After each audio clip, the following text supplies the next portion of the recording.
Hello ladies and gentlemen and welcome back to Sunless Skies. In this episode, after we finally made our way into Eleutheria, we are going to Achilles to see if we can continue the Vagabond storyline. So, we will go straight there, I think. Let's buy some more fuel. Another thing I can do is see if we've got any prospects. Seeds to Achilles. I only need 5 sacks of seeds. I suppose I have those in my bank.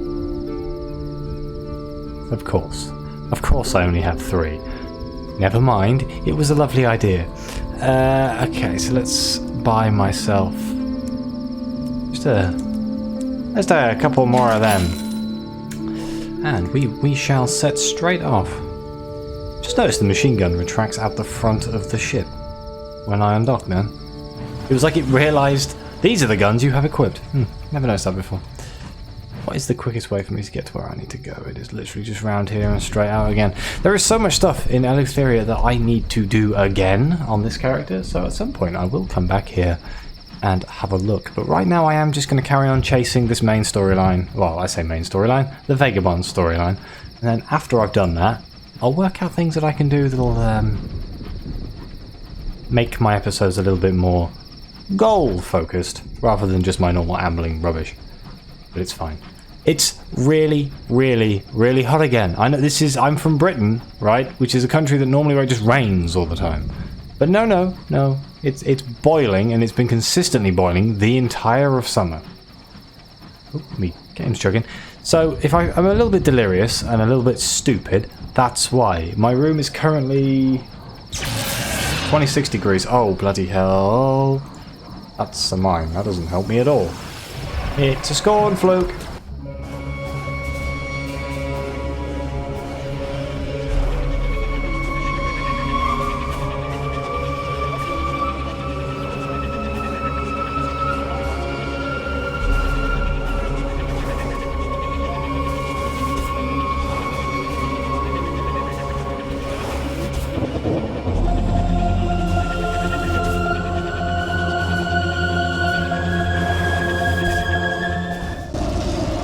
Oh, that was positively terrifying. I don't think I've ever killed a scorn fluke before.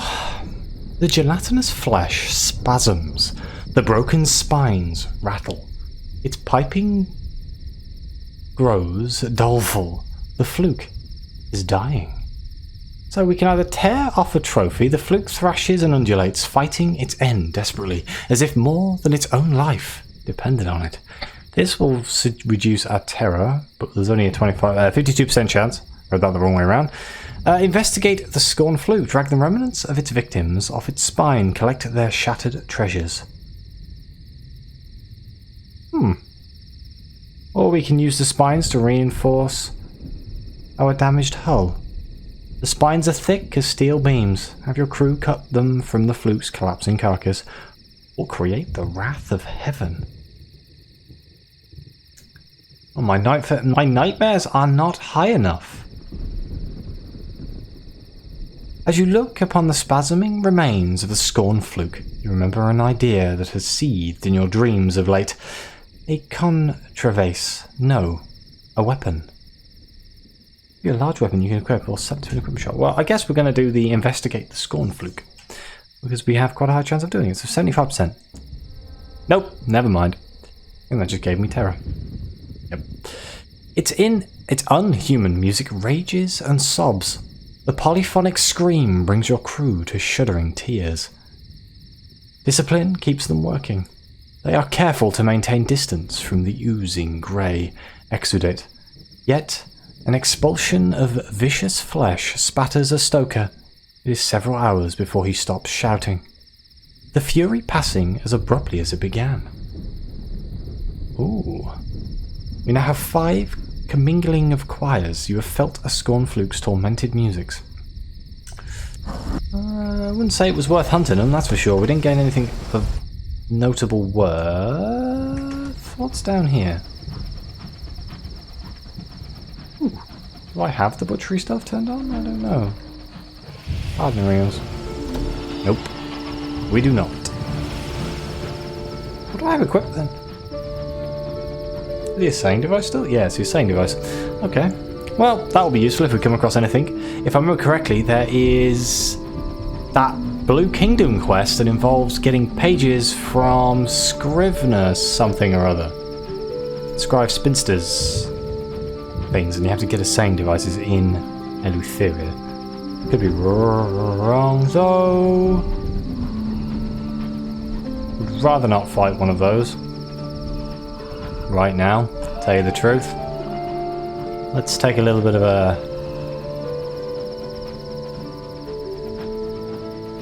not a shortcut. Diversion, that's the word I was after. I don't want to fight some grievers today. I'd rather not fight anyone. I'd just like to get a little bit further into this lovely storyline.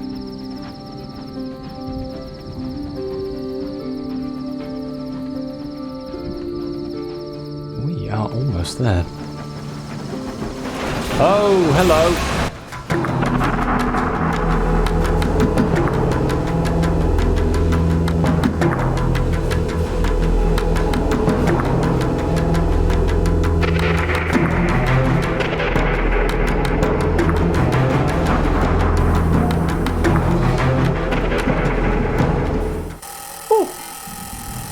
Got a little bit stressful there. A dowser defeated. The ravaged vessel is silent. Its flags have been torn off. Its name obliterated with lamp black. The dowsers are fanatical devotees of the liberation of night. They attack any engine that dares poison the dark with its light. Yeah, I think we will actually use this to repair our ship if we can. Partial success. That's better than a failure, I suppose. The lamplight flickers as your crew work. They are nervous, and with shaking hands come mistakes, and with mistakes, arguments. The ruin of the dowser groans ominously. Is there still movement inside?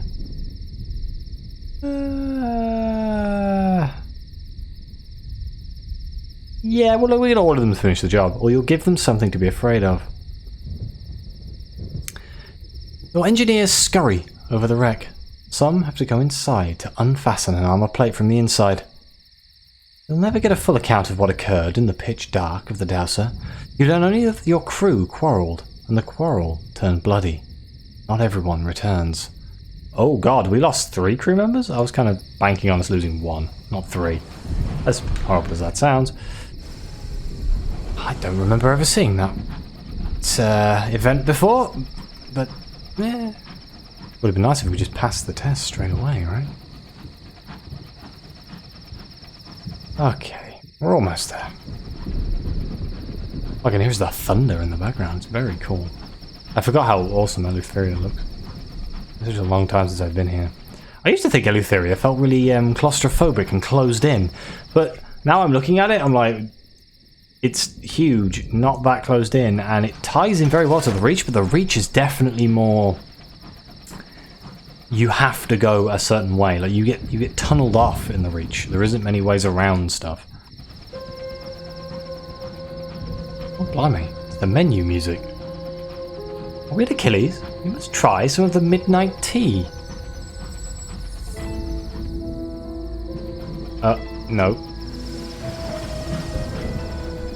Oh, it's the menu music with some weird twist on it. I like it. Kind of sounds like it's got a Kana influence. But I know that Achilles is the place with the urchins, right? I haven't been here for a very long time. Oh, we're talking 6-7 months maybe. Midnight Groves, 2 out of 7.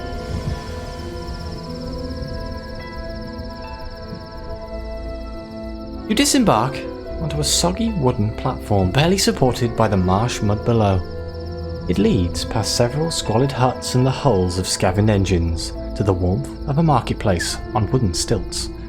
Nearby, what remains of an ancient monastery just holds on against the ravages of time and the swampy ground below.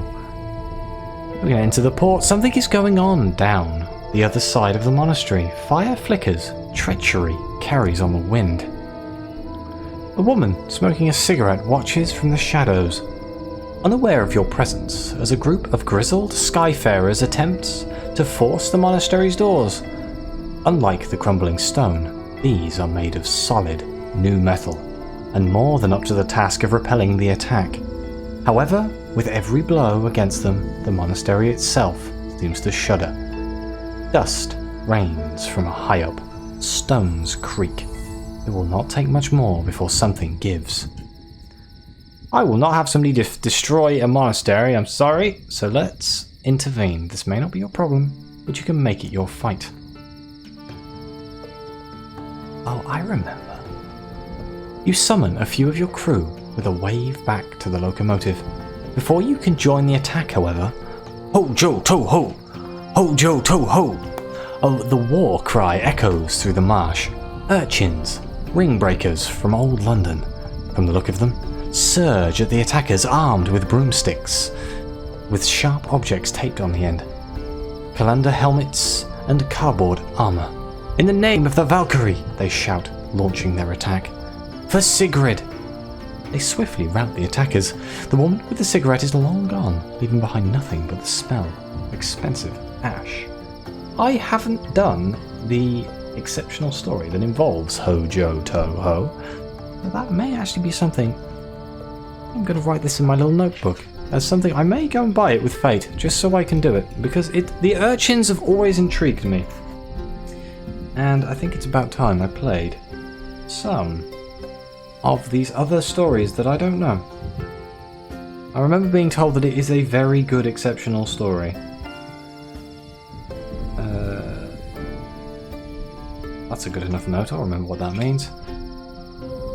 The port opens out in front of you. Wonderful. Oh, first thing we're going to do, compile a port report. Everything here seems to revolve around tea and spice, and a special blend made with a monastery that no one you speak to appears to have tasted.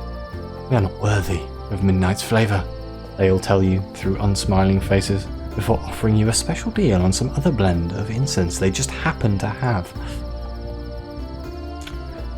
So, my question is, where is the thing we're supposed to be doing? Hang on. We talk to the Vagabond? No. Ah. Well, there we go, that was easy, wasn't it? The Achilles signs. The Skylark have carved their glyphs into one of the wooden posts of the station's periphery. As you and the Vagabond approach, you find a wildly unkempt man slumped nearby, surrounded by a small fortress of empty bottles. You a Skylark? Asks the Vagabond. Then what if I am? Slurs the man. Skylarks aren't supposed to get drunk near the station, grumbles the Vagabond. Give us a bad name amongst the crew and the captains. It's against the code, and I should know, because I wrote it. So we have a few options here. We can sober the Skylark up with a good horror story. He stares at you and attempts a rude gesture. He ends up poking himself in the eye. Persuade him to take pride in being a Skylark. The Skylark's code was written for a reason, to protect the reputation of the Skylarks as a whole. Ignore the drunk Skylark. The Vagabond wants to remind the man to respect the code, but he seems a lost cause. So these two here will give us friendship with the Vagabond. We have 14 Tales of Terror, so I will just use the Tale of Terror. And hopefully this will go well. You crouch next to the gin-soaked Skylark and launch into a story about the predators that lurk in the darkness above. Their scope for cruelty matched only by the vastness of their apathy. In the face of unimaginable, omnivorous scorn, you say, the only thing we can cling to is a code. To abandon the Skylark code is to subside. By the time you are finished, he is pale as a bedsheet and apologizes for his inebriation. The Vagabond chuckles and claps you on the back. Vagabond's respect for you has grown. You crouch beside the post and examine the signs that have been carved down its length.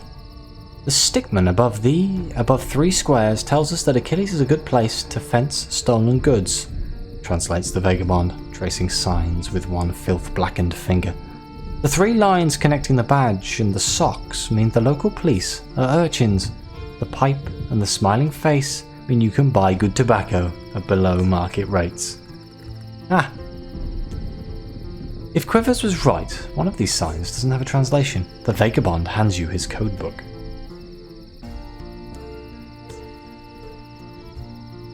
Comparing signs scratched on the post to the Vagabond's well-worn codebook, you find one that lacks a translation. Circle within spiral within teardrop. A sign more intricate than those surrounding it. When you point it out, the Vagabond whistles. "That's new," he says, pulling a pencil stub from behind his ear and copying it. "I'll cross-reference it to the other Skylark signs and see if I can arrive at a meaning." He slips the book back into his pocket and lifts the drunk Skylark to his feet. "What's your name, friend?" he asks amicably, steering him away from the station. The Vagabond is speaking earnestly with the drunk Skylark. While he is occupied, you spot Ratbite. She followed you from your engine. Now she tries to hurry away. You follow. When you catch up, you find her shaking with fear. "Don't trust him," she whispers. "I've heard stories. They call him Old Tom. If the rumors are right..." A heavy hand on your shoulder. "What's this about rumors?" asks the Vagabond with a broad smile. Ooh. But we can tell Ratbite not to spread unpleasant rumors. What is her issue with the Vagabond? Anyway, we can smoothly change the subtopic. The Vagabond doesn't need to know what you are discussing here. Or we can ask the Vagabond if he's hiding anything. It may upset him, but you need to know more. I think, because this improves the friendship, we'll go with that. If I'm about to get stabbed in the back by Old Tom, I'm going to be very upset.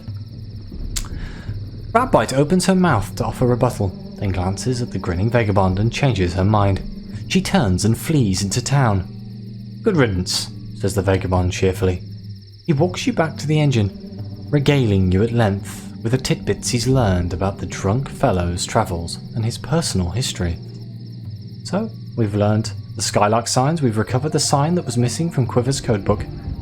Vagabond's respect for you has grown, Ratbite is gone. Ratbite has told you not to trust the Vagabond. She claimed his name is Old Tom.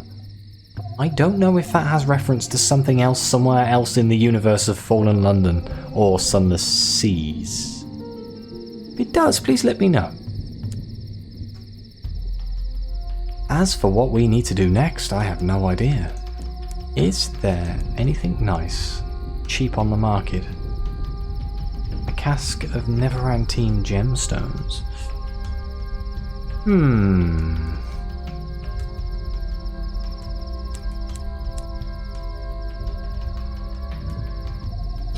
We'll buy them, because we can sell them either here in Eleutheria, or we can take them back to wherever we're about to go. So let's speak to the Vagabond and see if he has anything to say here. Study Quiver's book of mysterious signs. Perhaps it will reveal the location of the sugar-spun garden, or at least of its author. The amenable Vagabond sits at his desk, puffing thoughtfully on his pipe. He's copied out the untranslated signs from Quiver's notebook and added the one you discovered at Achilles. "They're new signs, but familiar," says the Vagabond. "Variations and combinations of existing symbols. We should be able to decipher them now. They're complete. So we can either give up, he'll have to wait for inspiration to strike, or we can help him decipher the signs. If you leave him alone, he entirely loses focus. He'd rather spend his time playing the fiddle or getting up to mischief with the crew. Why does that not surprise me at all? But luckily we actually have what we need. For once. A savage secret. After hours of discussion, dozens of messy diagrams, and an industrial quantity of coffee, you manage to piece together the meaning. "They're claiming that the sugar-spun garden can be found within Old Tom's well," says the Vagabond, sitting back and stroking his beard. "That must be where our man Quivers has gone. This is the last thing I expected." You ask him why. His laugh is bereft of humour. "Because I am Old Tom, and I can assure you that no paradise awaits within the well that bears my name."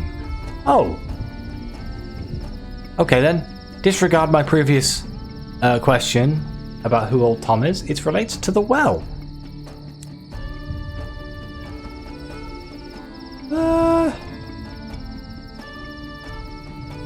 I suppose we'll just go through these. Ask why the Vagabond hid his identity for so long. You've heard the crew telling stories of Old Tom and his wish in the well. Why did the Vagabond keep his past a secret? Okay, no, take that back. What? Hopefully he's going to tell me now. Why do you think I left my mansion in Lustrum? Asked the Vagabond. It wasn't just the wanderlust. I have debts and enemies, my lady. Enemies and debts. Not least among them is my sister, who has always been jealous of my success. She'd stop at nothing to bring me down, and she's powerful in her own right. Ask if the Vagabond saw anything within Old Tom's well. According to legend, he made a wish, and it was granted. The Vagabond shuddered. Aye, I saw gold. A gleam of gold amid a copse of pale trees. Nothing else but darkness. It spoke to me, in a voice like lightning striking an oak, and it made an offer. I accepted. You pry further, but he is reticent. What else is there to say, he mutters. You made me rich. Others have journeyed to the well since then, seeking their fortunes. But I'm the only one it spoke to. I don't know why. I've got a tale of terror? Ask why the skylight signs lead to Old Tom's well. Someone's hidden a code within a code, and it points to the abyss that bears the Vagabond's name. My sister, the Vagabond injects a viper's worth of venom into the word. She's formed a cult which clings to the well's edge and worships the thing that dwells within, chasing on my heels as always. It has never talked to her, only to me. His eyes glitter gloatingly for a moment. Perhaps she thinks she can change that through sacrifice. Perhaps that's why she's luring skylarks to her lair. He taps the ash from his pipe, staring through the window. We must stop her. It's my duty as a king to protect my people. Raise the question of journeying to Old Tom's well. Quivers must have gone there seeking paradise, and many other skylarks beside. The Vagabond grimaces. That was the only condition of my bargain with the thing in the well, he says. I could never go back. He taps his chin thoughtfully. But I always knew that one day I'd need to return. So when I was living in Lustrum, I sent for all sorts of scholars, mystics, engineers. In the end, they devised a ritual that could break the curse. To complete it, I'll need to go to the Leadbeater and Stainrod Nature Reserve. He gazes at you for a moment, as though weighing you up. And I'll need your help. Okay, so we need to go to the Leadbeater and Stainrod Nature Reserve, which is back in the bloody Reach, because of course I do. If I remember correctly, can we get back to the Reach through that transit relay? Or do I have to go to the Empyrean one? I don't remember, but that one is definitely closer, but it is... can I buy fuel here?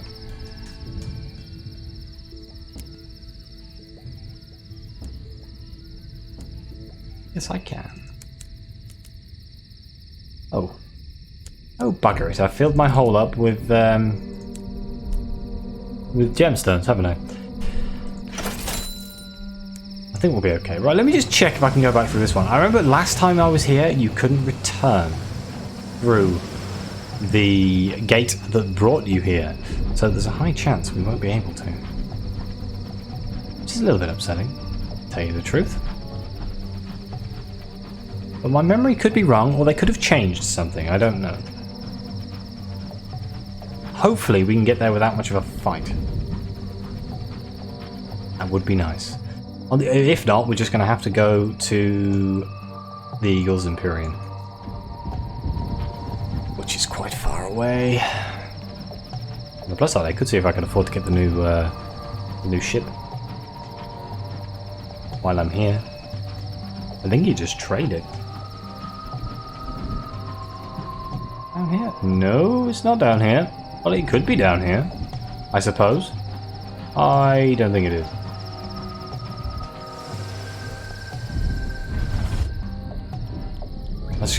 That's just gonna lead me around the back of Achilles, I think. Well, let me speed this bit up so I don't bore you to death, unless something exciting happens. So I will be right back.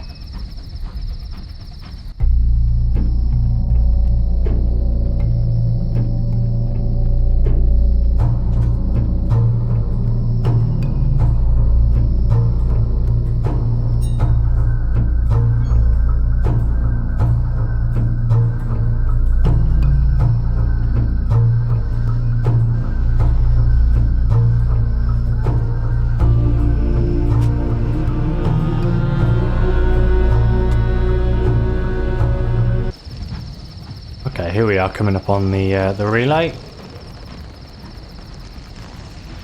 Almost drove straight into those grievers. That would have been fun. Let's find out.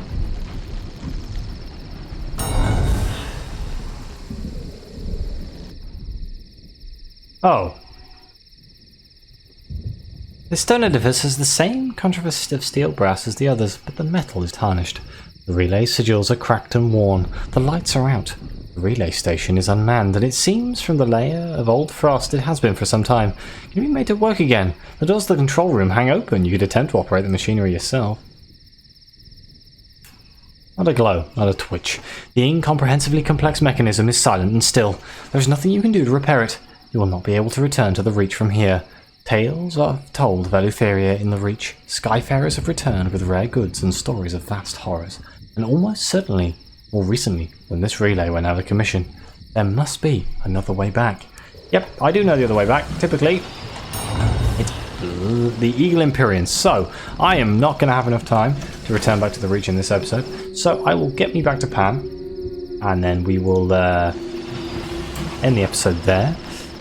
And then we'll go to the Eagle Empyrean in the next episode and see if we can maybe hook ourselves up with a new train, a new sky train.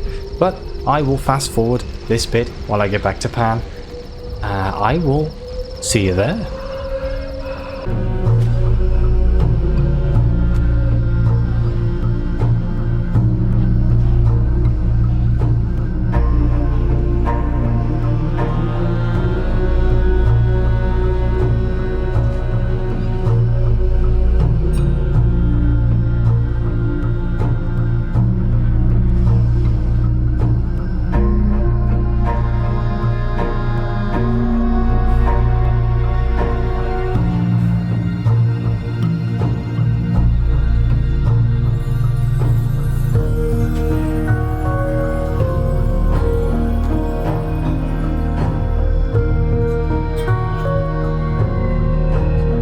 I think this is new. The middle of the night, once again. You're muttering under your breath.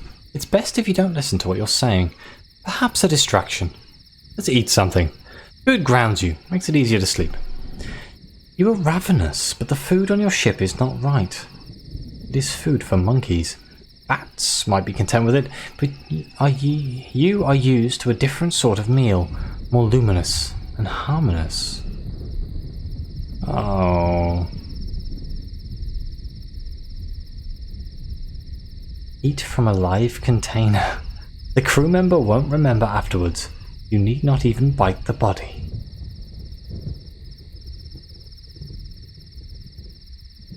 Let's keep searching. Morning finds you in the hold. You've eaten some packing materials and defiled the actual food.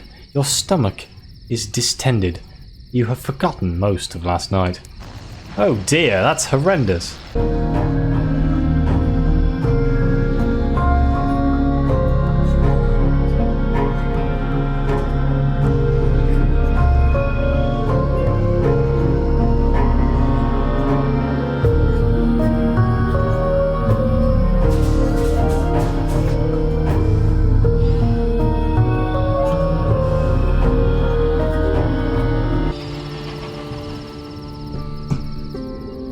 Let's not even mention that.